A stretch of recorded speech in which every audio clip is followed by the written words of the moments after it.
একদিন চারটা পাগল পুকুর ঘাটে বসে কথা বলছিল। তখন প্রথম পাগলটি বলল, শুনেছিস এই পুকুরে নাকি একবার আগুন লেগেছিল। তখন দ্বিতীয় পাগলটি বলল, তাই নাকি? তাহলে তো মাছেরা উড়ে গিয়ে পালিয়েছিল। তৃতীয় পাগল বলল, যা, মাছের কি ঘোড়ার ডিমের মতো পাখা আছে নাকি যে উড়ে যাবে? চতুর্থ পাগলটি বলল, আরে তোরা সবাই পাগল হয়ে গেছিস। আসলে সত্য ঘটনাটা হচ্ছে, ওই সময় মাছেরা আগুনকে কেরোসিন মেরে নিভাচ্ছিল।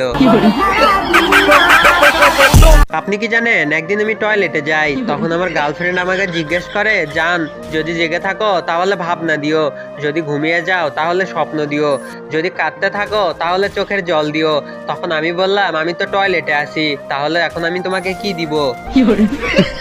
Women. আপনি কি জানেন, এক লোক গ্রামের সব সিগারেটখোর লোককে একত্র করলেন সিগারেটের অপকারিতা সম্পর্কে বোঝানোর জন্য। প্রথমে তিনি একটা কাঁচের জারে সিগারেটের ধোঁয়া ঢুকালেন, তারপর ওই জারে একটি পোকা ঢুকিয়ে দিলেন।